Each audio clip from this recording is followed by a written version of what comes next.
utmost wisdom and maturity to even get to that level of 415. Because initially they had even stuck at 425 without the VAT, Honorable Speaker. But Honorable Speaker, even as we get to this point every time, because it's now becoming a norm, that year in, year out, there is an the county governments are allocated some substantial amount of money for development. And of course, at the end of it all, we of course get to this level of engagement and everything between these two houses. With the way the Senate defends, Honorable Speaker, with the way the Senate defends this allocation or the division of revenue bill, and even the way they push for higher allocation to the counties, I wish the same vigor was used to follow the money and see what it does in the counties, Honorable Speaker. Because it is very unfortunate, extremely unfortunate, and we really must remind them every time that over 10 years post devolution, Honorable Speaker, we really haven't reached to the level where the drafters of the Constitution envisioned us to reach, Honorable Speaker. And you'll always see, members of parliament are still being approached to do and work for the people on the issues, Honorable Speaker, that are supposed to be handled by the county government. Because unless utmost civic education is done to the members of the public, to get to know what members of the National Assembly are supposed to do under Article 95 and 96, and what the county governors are supposed to do. Because sometimes, Honorable Speaker, we are approached by people whenever we visit our constituencies, asked about water, asked about the hospitals, asked about feeder roads. We asked about everything. And when we tell them, Honorable Speaker, that this is supposed to be done by the county governments or the governors, we are told, we are the ones, you are the one we elected. We do not know this governor. We do not know this MCA. You are the one who want to do this and this and this. And sometimes it really becomes a bit of a challenge.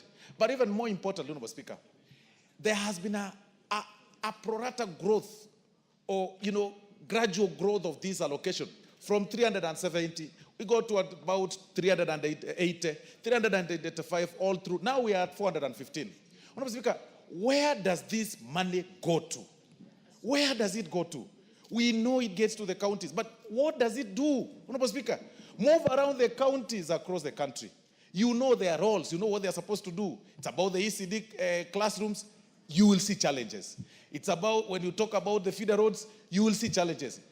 In fact, Honorable Speaker, yesterday I was engaging one senator who was in the mediation team, Honorable Speaker. And he confided in me by telling me, Honorable Speaker, that even after pushing for this allocation, we know that out of about 447 governors, it's about 3 of them who are working. Then I asked him then, why then were you pushing for 430? He said, they were just enriching them. It is quite sad. Honorable Speaker, nowadays what this money is used for will surprise you. It's only meant to create a group of people, who are on pay a year every month that move around with the governors, Honorable Speaker, to funerals or to public functions as cheer squads, and they move. You'll actually notice even the standing position is the same. They move from this area. When the governor moves to this side, they go with them. When they move to a church, they go with them. When they move to the funeral, they go with them. And their work is just one. Their job description is one. Cheer us whenever we stand to speak so that everybody will think we are popular.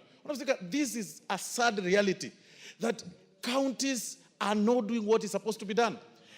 Most of these things, Honorable Speaker, that the draft of the Constitution envisioned that the money that will get closer to people will have decentralized all the funds, and the responsibilities will be limited to that area so that the concentrated area of development will be within that jurisdiction. Honorable Speaker, this thing is not happening. Roads are pathetic. When you saw them the other day, Honorable Speaker, engaging us over the RMLF, and we had a meeting which yours truly, you sent us, Honorable Speaker, to engage them the other time. We took 4 hours, Honorable Speaker, to debate about 10 billion shillings.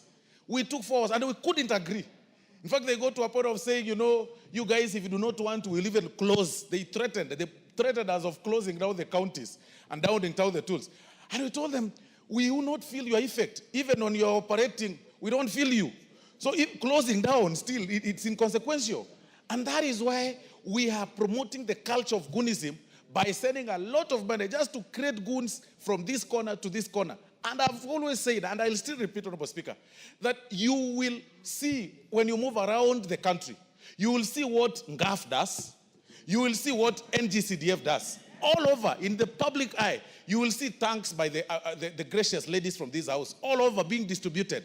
You will see them doing a lot of bursaries with a meager amount of money, Honorable Speaker, about 40-something million. But, Honorable Speaker, in the billions that the county governments get, you will need a microscope to identify one thing, just one thing, that this county has done this county has done this county has done this. All you see, Honorable Speaker, is a group of people moving around with a convoy of 30, 40 vehicles to one function. And I've always said this, one carrying a podium, another one carrying a chair, another one carrying a carpet, another one carrying a toilet, another one carrying I don't know what. And when they go there, all they want to hear about a queue of all long people saying, oh, Your Excellency, calling. How do you call excellencies? People don't work. They are doing nothing. Stop calling them excellencies. Honorable Speaker, we need to empower the county assemblies. It's about time we rethink how we can be able to empower the county assemblies so that we have a replica of what we have, and they enjoy autonomy of having perhaps ward development funds, so that other than enriching one person who is in charge, that is creating a demigod of themselves, within themselves, that if they disagree with you, they'll mess up with you.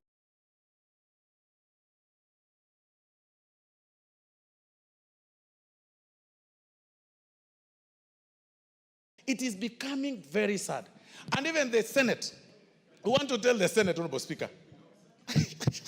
We want to tell the Senate, I don't know what the Honorable Tianavolo is saying, but we also want to inform the Senate, please do your work. Your work is to oversight the county governments. What place do you have inviting on matters national security, inviting a minister, inviting so-and-so for theatrics, yet you cannot reprimand them, you cannot impeach, you cannot invoke an impeachment motion, you can do nothing. What is your interest? Do your work. Your work is to oversight county governments. And if you really have to care about security of the Kenyans across, then invite Kanjo to your places of in your house, and then ask them, why do you use rungus moving around and everything? Because that is that is your work.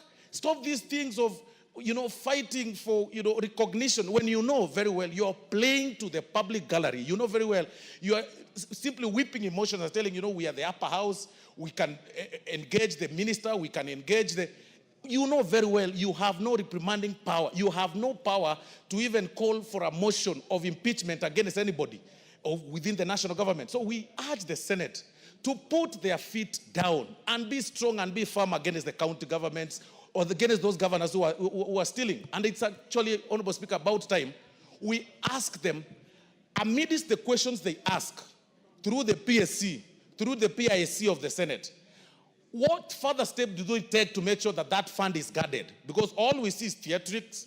A governor comes, sometimes they answer questions their way, and they are told, just go, it's played all over on TV and everywhere, and it then ends there. Honorable Speaker, it is very, very sad. Kenyans are losing a lot of money. We need to find a way to make sure that this money is followed back to the grassroots. We see what happens so that, Honorable Speaker, we can be able to get